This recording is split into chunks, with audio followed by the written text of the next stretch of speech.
नमस्कार। हजारों फूल चाहिए माला बनाने के लिए, हजारों बूंद चाहिए समुद्र बनाने के लिए, पर एक अकेली स्त्री ही काफ़ी है एक घर को स्वर्ग बनाने के लिए। कहा जाता है कि यत्र नार्यस्तु पूज्यन्ते रमन्ते तत्र देवता, अर्थात जहाँ स्त्रियों का सम्मान होता है वहाँ साक्षात ईश्वर देवता निवास करते हैं। और सही भी है।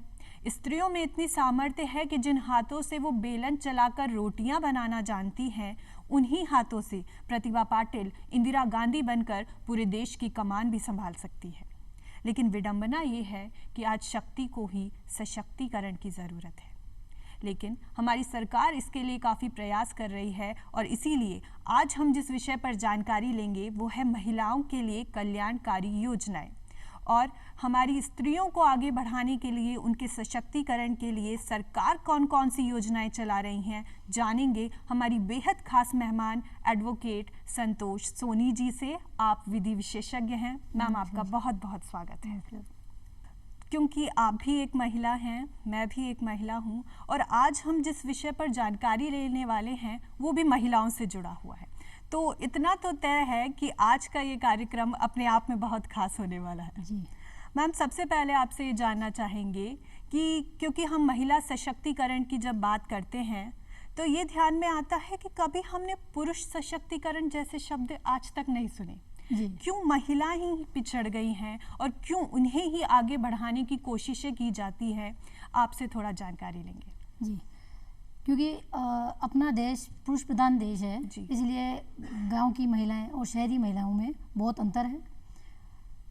जैसा कि गांव में पढ़ाई को प्रोत्साहन नहीं दिया जाता, महिलाएं जैसे ही लड़कियां 10-12 वर्ष की होती हैं उनका शादी कर दी जाती है, उनकी पढ़ाई रोक दी जाती है, पढ़ाई पे ध्यान नहीं दिया जाता और उनको वहीं पे उनका भविष्य ख़त्म कर दिया जाता है। शादी के बाद में ना तो कोई उनकी पढ़ाई होती है, ना तो उनके कोई भविष्य आगे कोई रुख ले पाता है। इस कारण से सरकार महिलाओं को आगे बढ़ाने के लिए, पुरुष के बराबर लाने के लिए अपने महिलाओं को प्रोत्साहन दे रहे हैं कि ताकि लड़कियां पढ़ें और आगे कुछ कर सकें। जी, इसीलिए आपसे जानना चाहेंगी, क्योंकि आज हम विशेष रूप से इन्हीं योजनाओं के बारे में बात कर रहे हैं, तो ऐसी कौन कौन सी योजना हमारी सरकार के द्वारा चलाई जा रही हैं जो महिलाओं के उत्थान के लिए कारगर साबित हो सकती हैं? जी, राज्य सरकार और केंद्रीय सरकार के द्वारा कई महिलाओं को आगे बढ़ाने के लिए योजनाएं चलाई गई हैं, जिसमें बेटी बचाओ बेटी पढ़ाओ, सुकन्या समृद्धि योजना, प्रधानमंत्री उज्ज्वल योजना और स्कूटी वितरण योजना, लैपटॉप वितरण योजना,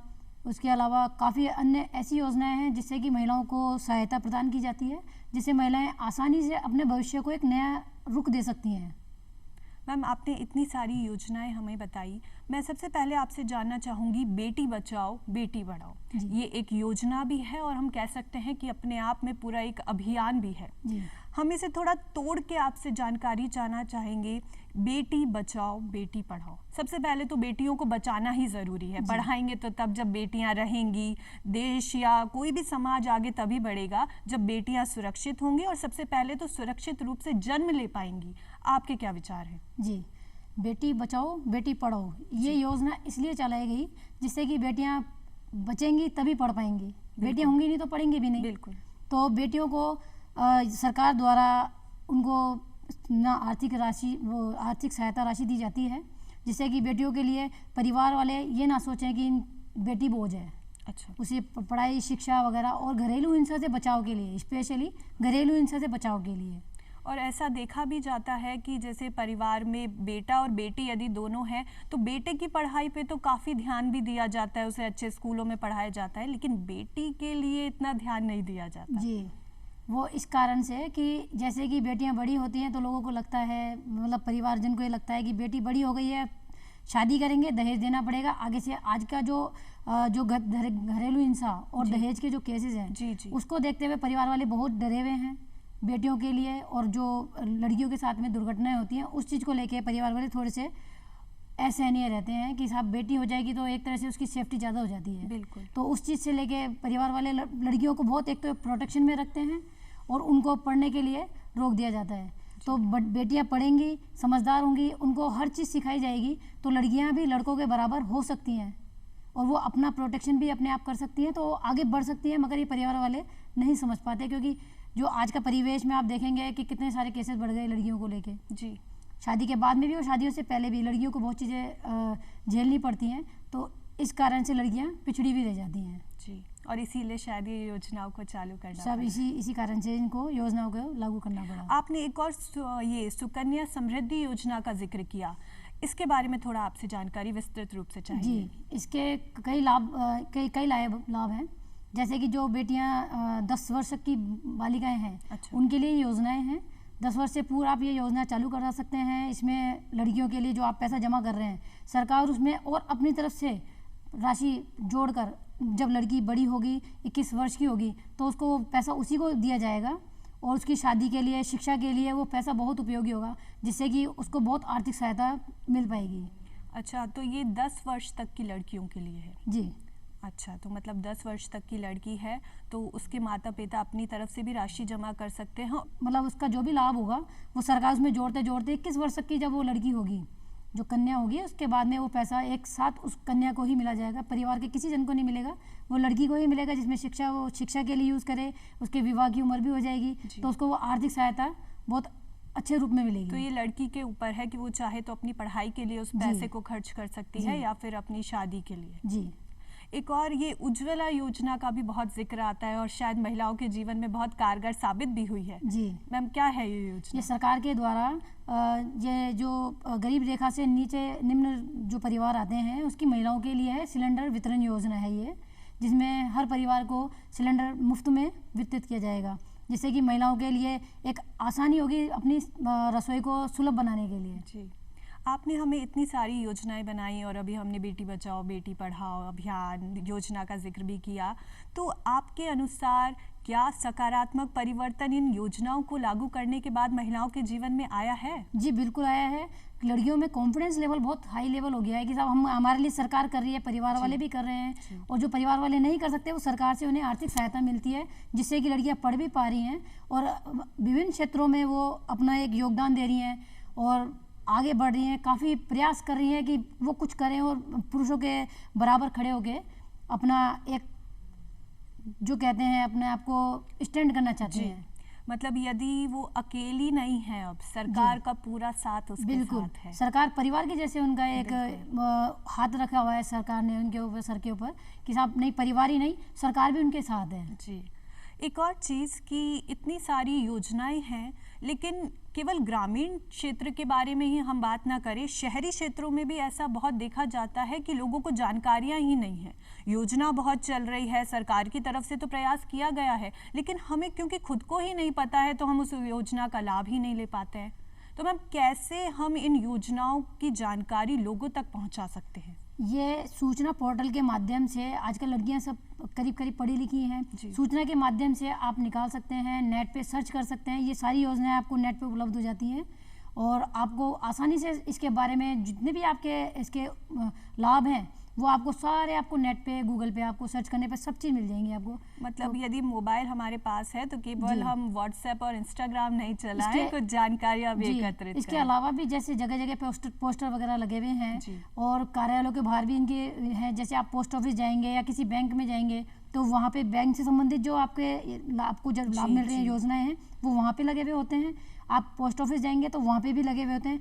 लोग कम देखना पसंद करते हैं, यदि आप खुद बताते हैं तो वैसे तो जानकारी मिल ही जाती है। बिल्कुल। जो पढ़ी लिखी महिलाएं हैं वो देख के उनके और जानकारी जो उत्सुकता से वो प्राप्त करती हैं, तो वो नेट से वगैरह से सब जगह से आसानी से आप प्राप्त कर सकते हैं। और ये कुछ जगह ऐसी होती हैं जैसे हॉस्पिटल्स हुए, बैंक हुए, वहाँ आम आदमी का जाना होता ही है और यदि हम कोई चीज़ की जानकारी वहाँ पर देखते हैं, सार्वजनिक जितनी भी जगह हैं सब जगह आपको ये जानकारियाँ आपको पोस्टर के रूप में या ऐसे मिलेंगी। जी, एक और चीज़ कि ये योजनाएं बनाई गई, सरकार ने इनको बनाया, इनको लागू करने के लिए भी बहुत सारे प्रयास किए जा रहे हैं, लेकिन वो प्रयास सरकार के स्तर पे हैं।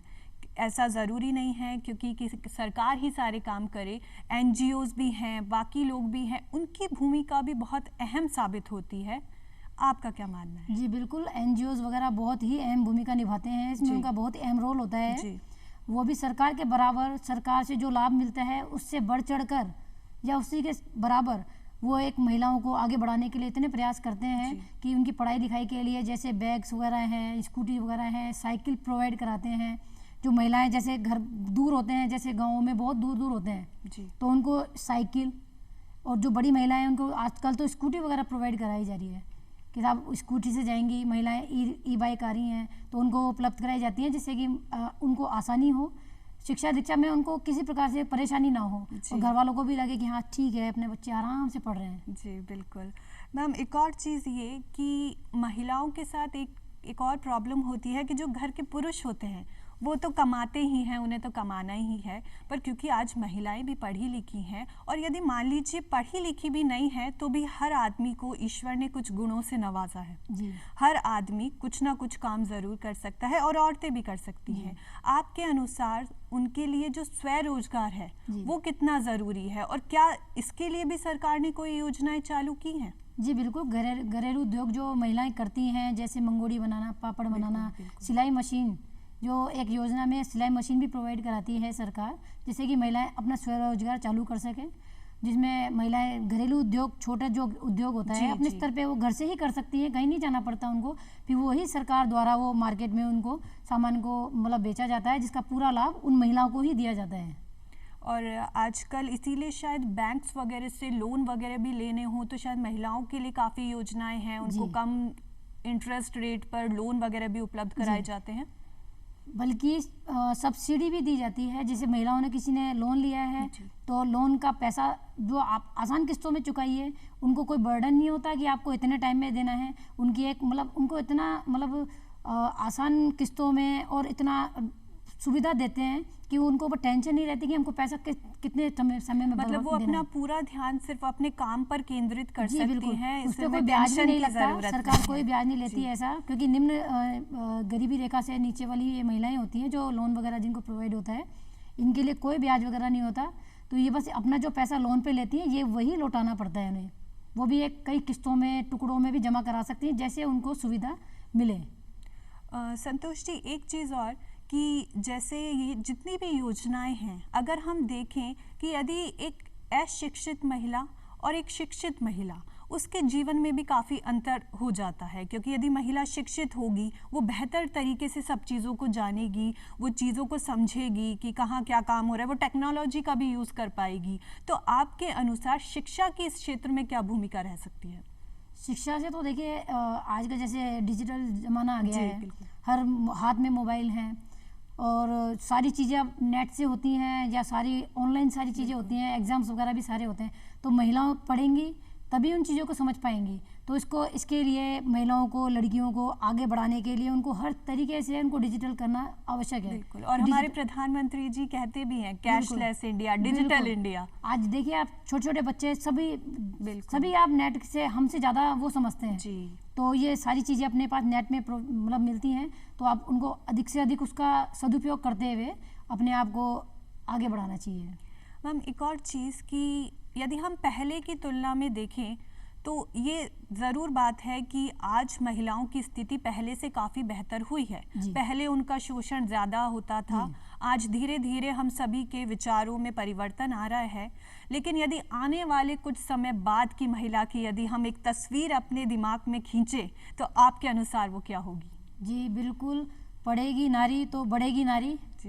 ये ऐसा है कि पढ़ेंगी लड़कियां तो इतना आगे बढ़ेंगी कि आज देखिए जैसे देश अपना बहुत आगे तरक्की कर रहा है, तो लड़कियां भी किसी क्षेत्र में पीछे नहीं है, वो हर क्षेत्र में आगे हैं। आप रोज़ अखबारों में हम देख रहे हैं लड़कियां हर क्षेत्र में आगे हैं, बहुत अच्छा काम कर रही हैं। क्योंकि ना तो वो उनके कार्य से ये नहीं पता चलता वो गाँव से हैं शहरी हैं, पढ़ी लिखी लड़कियों से आप कहीं जज नहीं कर सकते कि वो कहाँ से निकल के आई हैं। उनका कार्य करने का क्षेत्र इतना विस्तार होता है कि वो हर क्षेत्र में अपना बेहतर योगदान दे पाती है। बिल्कुल, और आज कोई भी क्षेत्र ऐसा नहीं है जिसमें महिला अपना परचम ना लहरा रही हो। हम देख रहे हैं कि काला कोट अब सिर्फ पुरुषों तक सीमित नहीं है, एक महिला सशक्त है और क्या है वो हम खुद देख पा रहे हैं। एक और चीज़ ये कि ग्रामीण क्षेत्र की जो महिलाएं हैं और जो शहरी क्षेत्रों की महिलाएं, हमने पहले भी जिक्र किया था, इनके जीवन में काफ़ी अंतर पाया जाता है, क्योंकि सोच अलग अलग होती है, खुलापन शहरी क्षेत्रों में ज़्यादा होता है। ऐसी स्थिति में ग्रामीण क्षेत्रों की महिलाओं को भी शहरी क्षेत्रों की महिलाओं के लेवल तक लाने में या उनको भी और आगे बढ़ाने के लिए क्या प्रयास किए जा सकते हैं? देखिए, शिक्षा ही एक ऐसा माध्यम है जो नारी को आगे बढ़ाएगा। और उनका जैसे कि शहरी आज तक भी जो शहरी जीवन है वो आज तक घूंघट प्रथा वगैरह इनमें अभी तक भी वो लिप्त है। बिल्कुल, ये अभी तक गांव के लोग अभी तक भी इतने खुले नहीं हैं। और जो आजकल दुर्घटनाएं होती हैं उससे उनको ज़्यादा डर लगता है, शहरी लोगों के मुकाबले उनको ज़्यादा डर लगता है। इस कारण से शहरी और ग्रामीण महिलाओं में ये अंतर हो रहा है।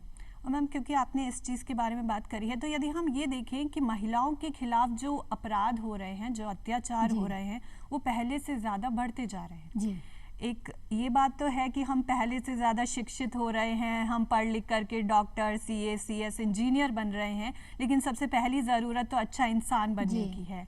तो महिलाएं सुरक्षित रहेंगी तभी वो हिम्मत भी कर पाएंगी कि हम आगे जाएं, कोई काम करें। आपके अनुसार महिला सुरक्षा के लिए क्या काम किए जा सकते हैं? महिलाओं के लिए अभी सरकार द्वारा काफ़ी अच्छे प्रयास किए जा रहे हैं। जैसे कि कानून पहले से काफ़ी सख्त हो गया है, जिससे कि महिलाओं को सुरक्षा प्रदान की जाती है। घरेलू हिंसा से महिलाओं का अब काफ़ी अच्छा आंकड़ा ऐसा कम हुआ है कि घरेलू हिंसा से पीड़ित कम हुई है महिलाएं। दहेज प्रथा पे इन पे रोक लगाने से बहुत सारे परिवारों को फ़ायदा हुआ है, जिसमें कि महिलाओं को बहुत सुविधाएं ऐसा है कि आज आधी रात पे भी महिलाएं यदि अगर परेशान हैं तो वो गरिमा पे फ़ोन कर 181 पे फ़ोन करके तुरंत ईजी वे में अपनी बात को ईजी वे में सरकार तक पहुंचा सकती है कि साहब मैं आज परेशान हूं, मुझे इससे निजात दी जाए। मैम, एक और चीज़ ये कि ये योजनाएं तो काफ़ी हैं, सरकार ने अपना काम किया है, महिलाएं भी तैयार है लाभ लेने के लिए, सरकार लाभ देने के लिए तैयार है। लेकिन होता ये है कई जगहों पे कि उस परिवार का जो पुरुष है, वो किसी भी रूप में हो सकते हैं, पिता के रूप में, भाई के रूप में, वो खुद ही अपनी घर की महिलाओं को आगे नहीं बढ़ने देते हैं। अब ये क्या उनकी सोच है वो हम नहीं जानते हैं, लेकिन पुरुषों का दबाव कि नहीं आप ये काम नहीं करेंगी, ये काम अच्छा नहीं है, या कुछ भी इस तरीके से, तो ये इस टाइप की सोच को कैसे बदला जा सकता है? इसका तो कुछ भी नहीं है, क्योंकि पुरुषों के ऊपर दिमाग पे कोई किसी का कोई कंट्रोल नहीं कर सकता है। तो ये तो महिला ही अपने तरीके से कि साहब मुझे पढ़ना है और मुझे बढ़ना है। ये ऐसे कई महिलाएं हैं, हमारी नॉलेज में भी हैं ऐसी कई महिलाएं जिन्होंने जिद करके आगे पढ़ाई की है कि नहीं साहब मुझे पढ़ना है और मुझे आगे बढ़ना है। ऐसी करके महिलाएं करती हैं। जब परिवार की सोच एकदम से बदल जाती है, जो पुरुष ये कहते हैं कि नहीं ये नहीं पढ़ना, ये नहीं करना, उन लोगों की सोच जब बदलती है, जब महिला आगे बढ़ती है, तो एक तरीके से जो महिलाएं इस तरीके से सफल होती हैं वो दूसरी महिलाओं के लिए ही नहीं, उनके पुरुषों के लिए भी एक अपना स्टैंडर्ड, एक आदर्श स्थापित करती हैं कि देखिए यदि आप कोशिश करते हैं तो कोशिश करने वालों की हार नहीं होती है। एक और चीज़ ये, क्योंकि हमने आत्मनिर्भरता के बारे में बात करी थी कि यदि महिला खुद आत्मनिर्भर होगी, अपनी अर्निंग खुद करेगी, तो उसे अपने परिवार के पुरुष पर निर्भर नहीं होना पड़ेगा। क्योंकि एक ये भी बात है कि यदि आप निर्भर हैं तो यदि दूसरी तरफ से कोई प्रेशर है तो वो आपको झेलना ही पड़ेगा। और लेकिन यदि आप खुद सशक्त हैं तो आप अपने निर्णय खुद ले सकती हैं। आपको क्या लगता है आत्मनिर्भर होने का क्या योगदान है, क्या महत्व है? जी बिल्कुल, जैसे कि महिलाएं आज पुरुष के बराबर कंधा मिला के व्यापार करती हैं, व्यवसाय करती हैं, घरेलू उद्योग करती हैं, बिजनेस भी करती हैं, तो बराबर करती हैं तो उनको मान सम्मान में वही उनको बढ़ोतरी मिलती है। घर में वही मान सम्मान मिलता है जो पुरुष को मिलता है। वो घर को चलाने में पूरा योगदान देती हैं।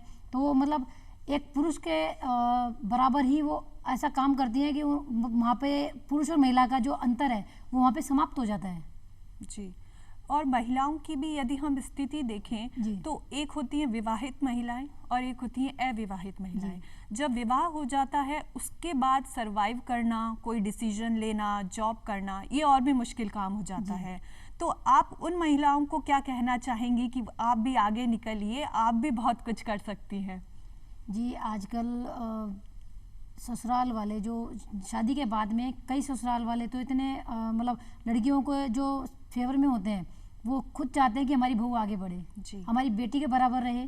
और आजकल लोगों की सोच बदली है कि नहीं हमारी बहू भी कमाने निकले, पैरों पे खड़ी हो, उनको पैसों से मतलब नहीं होता, वो अपनी बहू को आगे बढ़ाना चाहते हैं, बेटी के बराबर समझ के उसको आगे प्रोत्साहित करते हैं कि नहीं ये कुछ करेगी तो हमारा भी नाम होगा। जी जी जी। तो लोगों की सोच डेवलप हुई है। बिल्कुल। तो जो सारा जो खेल लगता है, जो सारा लगता है कि सोच का मामला है कि जब सोच बदल जाएगी, सिर्फ नज़रिए तभी बदलेंगे जब हमारे नज़रिए बदलते हैं, तब नज़ारे बदलते हैं। कुछ परिवर्तन लाना है तो सोच को बदलना बहुत ज़्यादा ज़रूरी है। एक और चीज़ ये कि हम कहते हैं कि महिलाएं आप आगे निकलिए, आप आगे बढ़िए, काम करिए।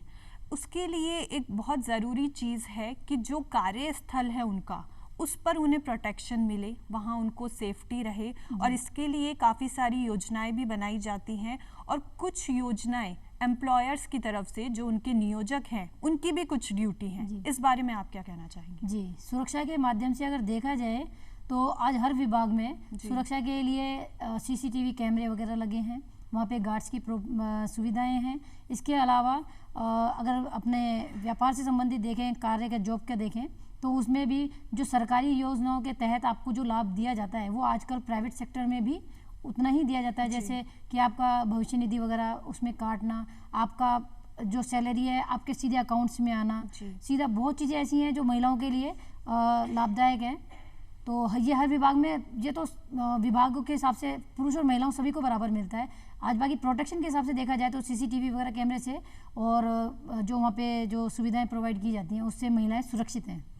और एक और चीज़ और मैम कि महिलाएं यदि किसी तरीके के अत्याचार का सामना कर रही हैं, उनके लिए काफ़ी सारी योजनाएं बनाई गई हैं, काफ़ी सारे कानून भी बनाए गए हैं, लेकिन होता यह है कि उनके अंदर झिझक होती है, डर होता है, ये लगता है कि नहीं रहने दो, जो जिस तरीके से चल रहा है चलने दिया जाए, कहीं ज़िंदगी और बेकार ना हो जाए। तो वो आगे आकर के कुछ बोलना पसंद नहीं करती हैं, वो बस घुटती रहती हैं। इस चीज़ को, इस डर को कैसे उनके मन से निकाला जाए और उन्हें आगे बढ़ने के लिए प्रोत्साहित किया जाए? जी, इसके लिए ये है कि महिलाएं पहले तो सबसे पहले अपना परिवार बचाना चाहती हैं, इस वजह से वो डरती हैं कि हमारा घर नहीं बिगड़ जाए, हम थाने पे अगर रिपोर्ट कर देंगे, क्योंकि ऑप्शन यही होता है घरेलू हिंसा से बचने का कि पुलिस को ही सूचना देनी होती है। तो अपना घर ना बिगड़े, इस वजह से वो चुपचाप सहन करती रहती है। जब उसकी सीमा पार हो जाती है उसके बाद वो थोड़ा से एक्शन ले पाती है कि भाई घर सुधर जाए। उसके बाद में भी वो FIR या कुछ ऐसा मामला दर्ज नहीं कराती है जिससे वो परिवार बिगाड़ ले अपना। वो हर संभव प्रयास करती है कि वो डर जैप वो इसीलिए है कि ताकि वो अपना परिवार बचा सके। अंत में आपसे यही जानना चाहेंगे कि इतनी योजनाएं सरकार की तरफ से, इतना प्रयास और भी बहुत सारे प्रयास अलग अलग विभागों, NGO, समाज सुधारकों के द्वारा किए जाते हैं, क्या आपके अनुसार सुझाव रहेंगे कि हाँ ये कुछ कमियां हैं, यदि ये थोड़ा सुधर जाए या ये चीज़ और ऐड कर दी जाए तो हम अपने गोल को प्राप्त कर सकते हैं? जी, वैसे तो देखिए सरकार द्वारा, केंद्रीय और राज्य सरकार द्वारा इतनी योजनाएं हैं कि हमारे सुझावों की आवश्यकता ही नहीं है, क्योंकि हर जैसे दिन बढ़ते जा रहे हैं वैसे ही लड़कियों के लिए इतनी सुविधाएं दी जा रही हैं। हर क्षेत्र में, शिक्षा के क्षेत्र में देख लीजिए या व्यवसाय के क्षेत्र में देख लीजिए, हर क्षेत्र में लड़कियों को बढ़ाने के लिए सरकार ने उनको वेटेज वगैरह दिया हुआ है कि आपका इतने कोटे की लड़कियां लेनी ही लेनी है।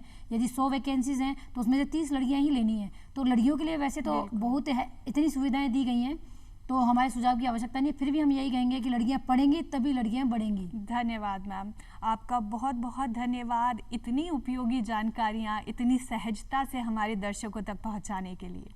अंत में विशेष रूप से हमारी महिला दर्शकों के लिए आज हम यही कहना चाहेंगे कि सरकार अपना काम कर रही है, लेकिन आप अपना काम कीजिए, आगे बढ़िए और सबसे ज़रूरी अपनी ज़िंदगी का रिमोट कंट्रोल खुद अपने हाथों में रखिए। किस्मत के भरोसे नहीं, मेहनत के भरोसे रहिए, क्योंकि किस्मत आपको सिर्फ मौका देगी लेकिन मेहनत सबको चौंका देगी। ईश्वर की दी हुई सारी शक्तियाँ हम सभी के अंदर है, ज़रूरत है तो बस उन्हें पहचानने की। अगली बार कुछ ऐसी ही जानकारियों के साथ आपसे फिर मुलाकात होगी, तब तक के लिए इजाज़त दीजिए। नमस्कार। नमस्कार।